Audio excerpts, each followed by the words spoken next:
Dumalang Samanani, hello South Africa. A very warm welcome to Expressions. This is definitely the place for you to air your views. Happy Africa Month to everybody on the continent. I am your host, Jacqueline Mapala. Sinbingelela Sinamgele, and I'm your host, Umqolisi Masango. Now we are celebrating Africa Month namhlanje. And as Expressions, Siyabuza-ke muntu mosha, do young people embrace their African identity? Yes, Mqon, that's a very important question, especially considering the fact that May is a time where we celebrate and we commemorate Africa Month. Now, why this time is so special is because of the fact that we are highlighting the fact that we founded the African Union in this very same month. But I think what is pivotal and what is important during this particular month are the conversations around social inclusion, especially when it comes to young people. What does it mean, especially for a young person who is coming from a migrant background, to really be part of this? Because I think that is the key aim and the key issue that the African agenda is actually focusing on right now. But do young people really embrace their African roots? That's the big question. And of course, it wouldn't be a voice ngaphandle kwevoice yakho Mundomusha. Hence, we took to the streets to find out. Here's what went down. Have a look. Why is it important for us singama Africa ukuthi si celebrate le nyanga le Africa Month? Because we're African, we're just being proud of being black. We're embracing our continent and we're embracing our individuality, the diversity that comes across Africa. I mean, the different cultures, different races and everything. So, I mean, it's about time we embrace that. Only a few people are embracing their Africanism, and most likely people tend towards overseas and what's not. But I personally believe that we should, and this is why I believe we should celebrate African Day. I think youth yamanje, like, ipila in a modern life, like, they don't embrace themselves, they are not proud of themselves. Like, our parents take us to Model C's, where we learn the white culture, not the African culture. So yeah, do not really know what it means and how we do it. Yeah. Most of the youth, they do embrace their cultures, and they still practice a lot of cultural and learning about their histories. My mom is Betty, my dad's from Malawian, and I acknowledge my roots. And I'm very proud to call myself an African, and hashtag being proud of being African. So those were some really powerful comments coming from young people on the ground. But to help me take this conversation further, I'm joined by Amir Sheikh, who is from the African Diaspora Forum, as well as Unomazwe Nhlongwane from the Department of Sports, Arts and Culture. And of course, let me just say, hello, how's it, Mko? Happy Africa Month, Jackie. And of course, we've got some young people who've joined us in Namhlanje. Guys, welcome to the show. It's great to have you. Jax, let's get this conversation started. Indeed, let's have this conversation started. I think, Amir, maybe let's start with our poll question. I mean, do you feel that young people in South Africa, but I think it's just the continent as a whole, are embracing their African identity? Sincerely speaking, they are not. The whole concept of actually forming the African Organization of African Unity, or the Africa Day or month that we are celebrating by the founding fathers of actually our African continent, those who actually attained independence in the late 50s and 60s, the like of actually Dr. Kwame Nkrumah, or the likes of actually Jomo Kenyatta of Kenya, Julius Nyerere, Dr. Hastings Kamuzu Banda, was the only way they could realize that African nations are free, was actually to form the Organization of African Unity. And truly that have actually beared fruit. In the till late actually 60s, most of the African countries have attained independence. Some countries in the 80s, like Zimbabwe, attaining independence, and South Africa being actually the last country in that league, attaining independence actually in 1994, and joining actually the League of the Organization of African Union in 1995. So what we now need to do is the youth, actually, the only way we can emancipate Africa, since we are now all actually independent African state, is the youth to embrace the Pan-African nation concept of the forefather of these nations. But it's unfortunate. Our youth are deviating from the ways of our forefather, and it is now actually to rekindle that memory and actually bring the Pan-Africanist concept to the youth so that Africans can economically be emancipated. Mm-hmm.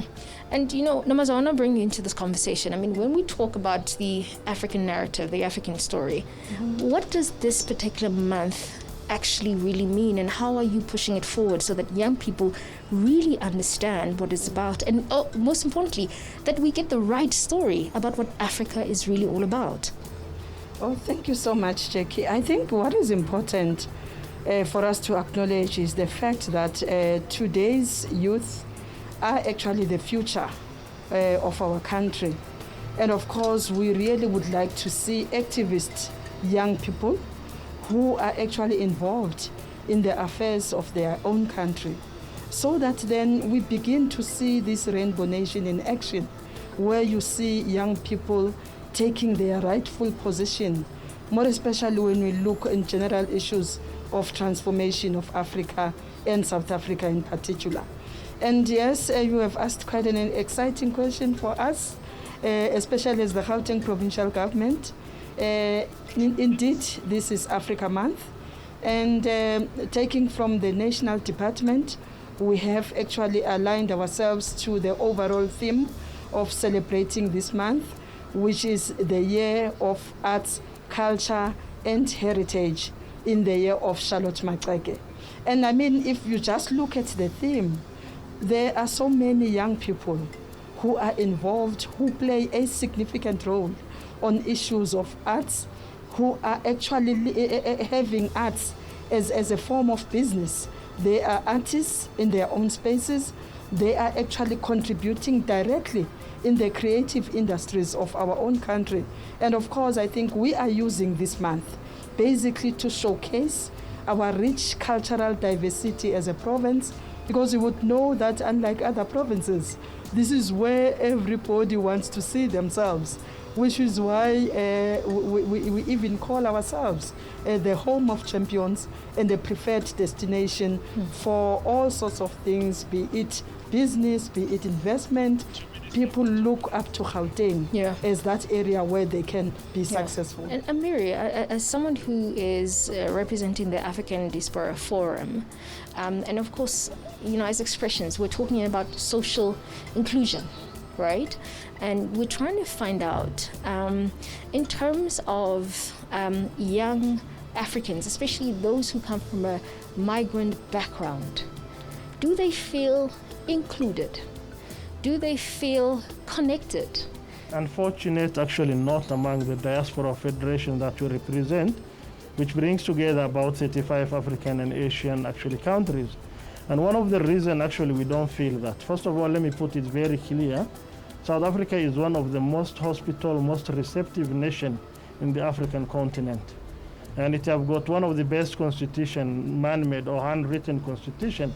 But unfortunate is that South Africans, due to the gruesome apartheid and isolation in many ways, especially our youngsters, see that they are not part and parcel of the African continent.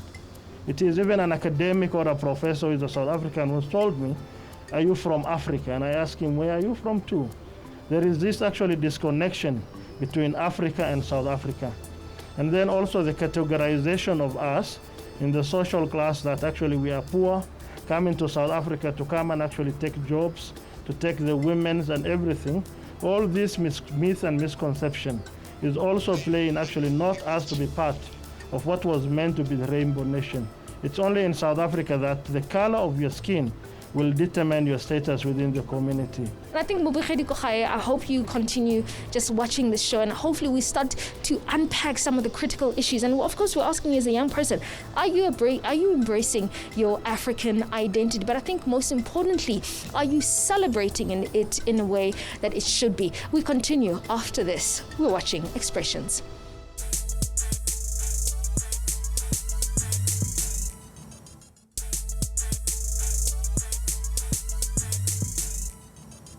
Welcome back. Now, do young people in South Africa embrace their African identity? Do you? Now, Elapikaya? That's the big question on Planjo and Expressions. We invite you to partake in this all-important discussion in Facebook as well as on Twitter as Expressions_10. Now, with some young people joining me today on Expressions. Guys, I just want to find out from you, do you think we embrace our African identity? It's a difficult question when identity is thrown around, because what is identity really? So as Africans, does it mean being black makes you an African?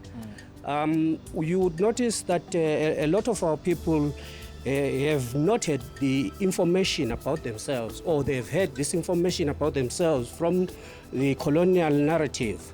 In general, a picture that is painted is that of doom and gloom, where we are looked as a poor, inferior people.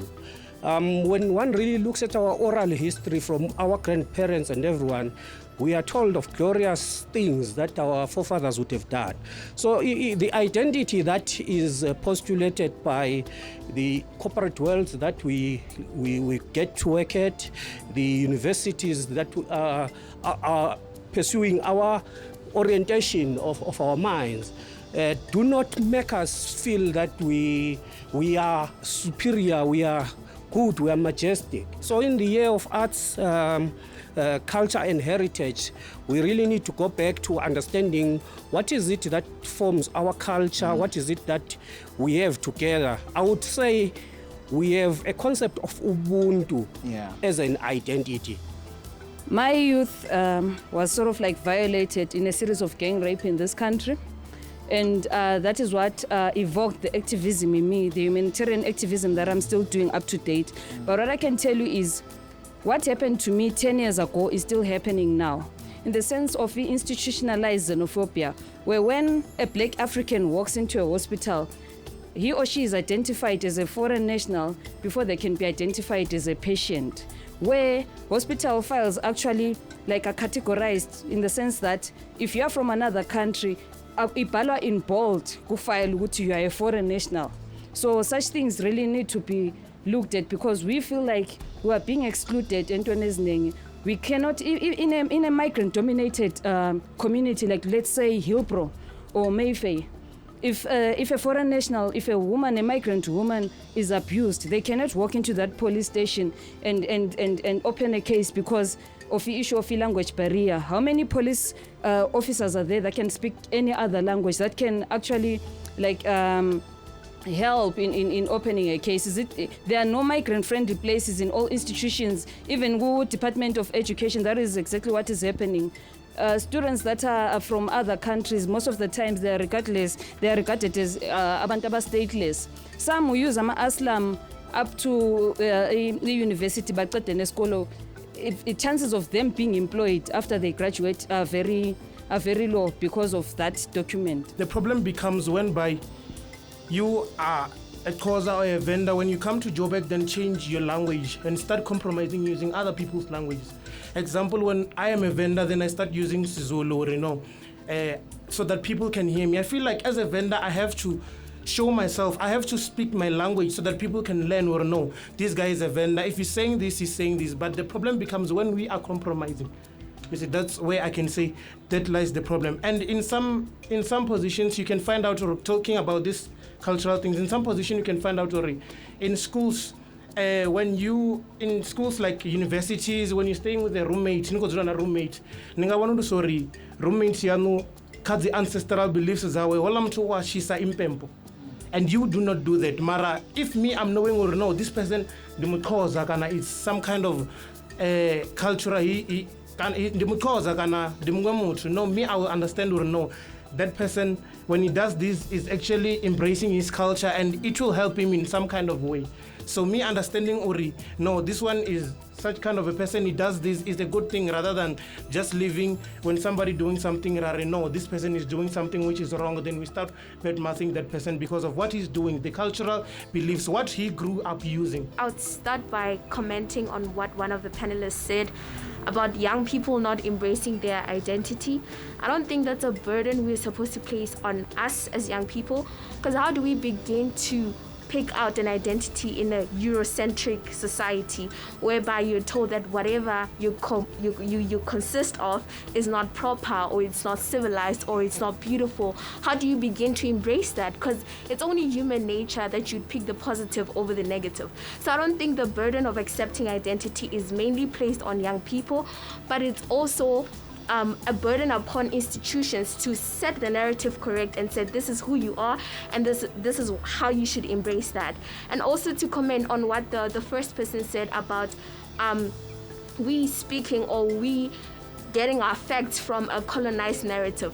For example, in universities, our books basically come from Western libraries, but we are being taught about African identity from a Western perspective. So the very same people that demonize, that dehumanize our identity, are speaking and telling us who to be and what to be in this century.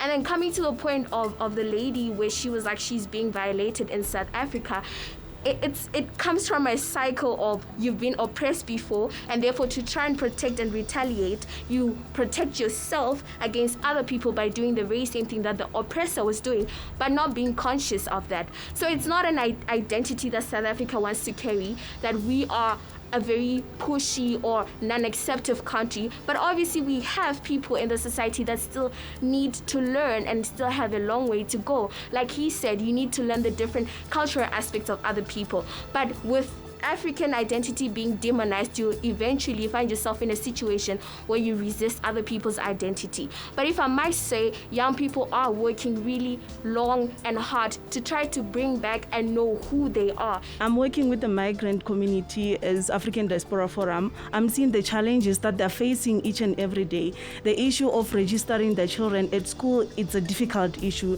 If you're a migrant child who was born here and you don't have documents in South Africa, you're unable to go to school. So what we did was to approach Home Affairs in the issue of how can they assist those children to be at school. Each and every child, I think our constitution says everyone has a right of education, even our Freedom Charter says so. So how about we do that as Africans and fight the division among us in our society? I think also the issue of saying we have white and blacks, I think the identity is where they are. Then how do we speak with the issue of being black and being white while we're saying we have to unite as Africans? So are we saying the Western people must come to our country or Africa to teach us things that they're being taught in their country, in our society? I think the division is too much in our country. Thank you so much for that. Now, do young people in South Africa embrace their African identity? Now, at the tail end of the African Month this May, Expressions looks at this very important topic. Uzwele now from young people. Please do keep those comments coming. Sikhona ku Facebook kanye na ku Twitter as Expressions_10. Siyabuya after this.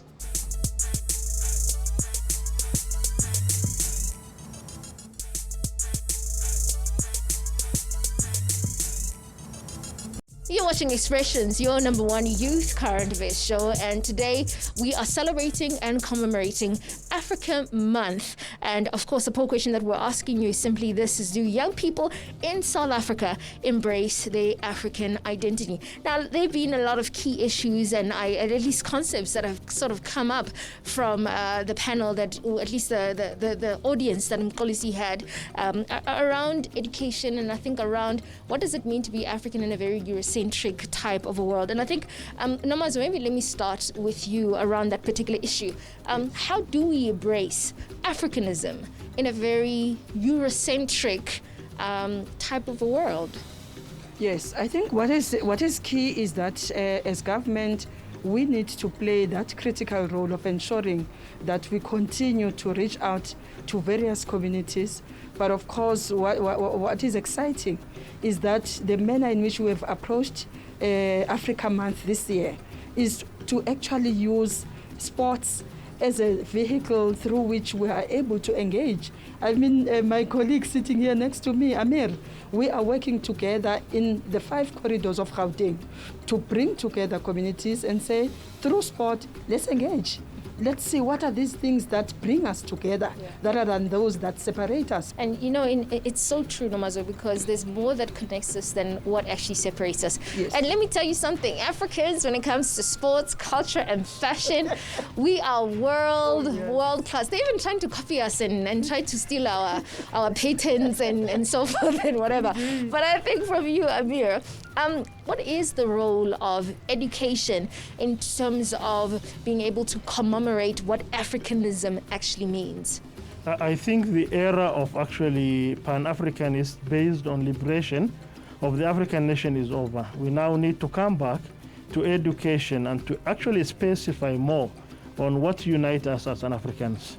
First of all, the youth are in no fault at all, because Winston Churchill is quoted as saying that if you want actually history to judge you actually fairly, or if you want at least the best from you, you either commission a person to write your history or you write actually history on your own.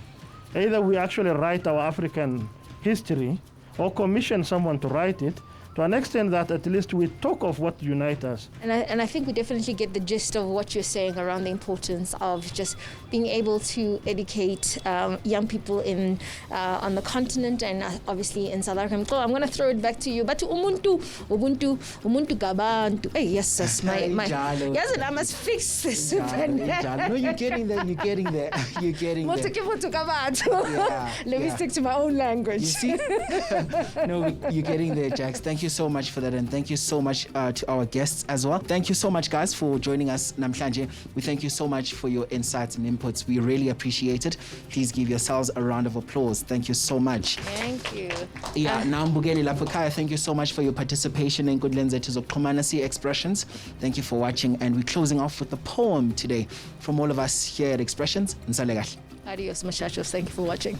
The property of a complex system whose behavior is so unpredictable as to appear random, owing to greater sensitivity to small changes in conditions. Chaos. What? Complete disorder and confusion. Chaos. And so it begins. We attended White Man's Conference. What we heard was said. If you're black, you should be scared. Brace yourself for death or to hell with the system. Just lift your fist and remain brave and black. Their agenda was straight and forward. It began with bleaching one to bleach the rest, and injury to one being an injury to all. Exactly like that, cause we die in numbers. Speech and behavior transform to distract us from our origin. How our palms are used as tools to cripple us. Our physiques compared to machines. How we are made machines. Take instructions, obey, produce, and never use your brain to think. Puzzled by bullets, stray and direct and venomous. Our morning prayers filled with doubtful hope. Gaps in between prayer. How we fail connecting what the mind and the heart wanted. We even fail finishing a prayer at times. Words chained within, tears vocally hopeless. For bullets cannot be shielded by no spiritual content. Shooters never prayed. They killed some of us at church. We attended White Man's Conference. And in this conference, they were taught to treat black men as women, molest them and force them to cry like their wives, or push them to cry with their wives, shame them in front of their kids, and teach them to die mentally before bullets split their brains into pieces. Give these men roles and titles, give them statuses. They will automatically crack and mistreat their brothers. Build bars, give them guns, introduce them to drugs and crime. The end product should always be two ways. If not J, then it must be death. Leaving struggling families behind, forcing young boys to wear their father's shoes. No matter the shoe size. Give black kids books, misinform and misdirect their sight. Channel their minds to always follow, serve, and not create. Hand them something to believe in, like Christianity, and hang them when they see the light, or gracefully pin them to the cross so they die like their God, or drown them in water so they die like their ancestors. We attended White Man's Conference, and this is what they said. They said, slave them and pay them nuts, create illusions and drive them crazy, own them and give them scars, turn them against their religion, play God, let them sing your praises and make them stars.